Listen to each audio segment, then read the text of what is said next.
Welcome back, dear students, to the session 4, BA Final Year Basic English, Rani Channamma University. Dear students, in this session, we are going to discuss about the different views of the different authorities on the atomic bomb of the time. Russell tried to bring the few views of those time, great personalities or the great minds of those times, so that the listeners can be convinced, can be persuaded with his speech. He used that using of many hydrogen bombs will be just like a universal death. It means that no life would be survived on the earth if we use so many hydrogen bombs during the wars. And he says one more point he has quoted that is to be noted, that is not only a minority which will be affected, which are actually targeted, but also slow torture to the torture of disease and disintegration of majority, though who themselves called as the superpowers.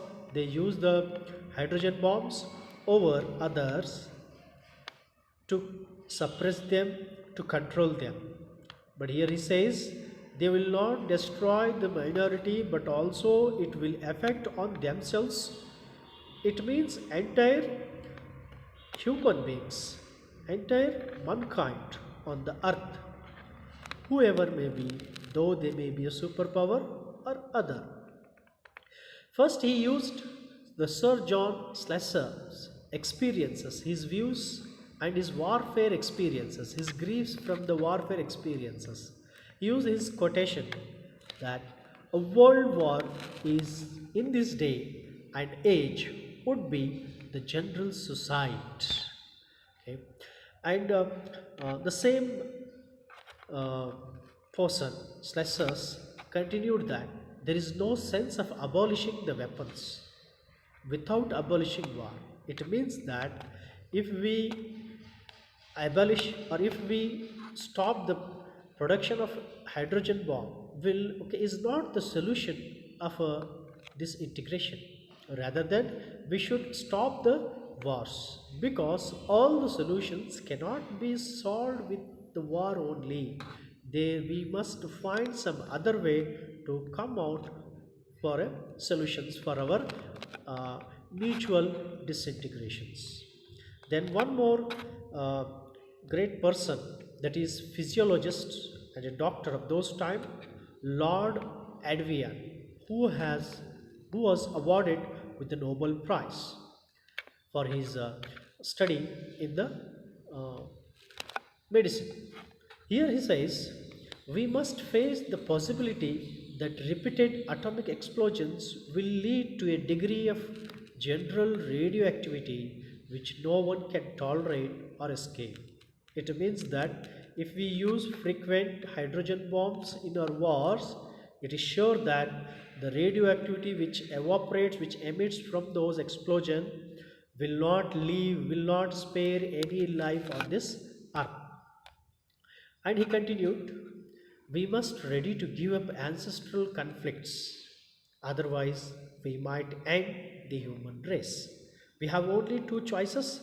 Either we have to suicide ourselves, kill ourselves, the human race from the earth, or we must have to keep or give up the conflicts we have among us since a long time. Then another person of the time, Air Chief Marshal Sir Philip Joubert, he says, with the advent of the hydrogen bomb, it would appear that the human race has arrived at the point where it must abandon war as a continuation of policy or accept the possibility of total destruction. Air Chief Marshal Sir Philip expressed his grief toward the use of this bomb. The people say themselves are the superpowers, believe themselves the superpower after after having this powerful bomb, but he says this is not the your achievement. This is not the advent. Inventing a bomb is not your achievement. Rather, it is a distraction. Okay? He says, appear that the human race has arrived at a point. We must say that we must abandon the war, and this should be our continuation policy, not a 1 year, 2 year policy. It should be a continuous policy of each nation. Otherwise, we would destroy ourselves. And he also quotes many other eminent personalities from the science and military who has warned about the use of hydrogen and nuclear bombs, who has warned about their destructive results. Then at last the author says, Russell says, no specific result, they profound. What the test has says that there is no specific, you cannot expect the results of the hydrogen bomb. It is more powerful, more disastrous than you are expected. The results are more dreadful than they were expected. These warnings, at last he says, these warnings are not from any pressure or any prejudice. These are from the knowledge. These are from the research. Okay? Hence, it must be accept. Otherwise, a distraction or distraction. We would be the reason, or we would be the reason for our distraction. Thank you, one and all.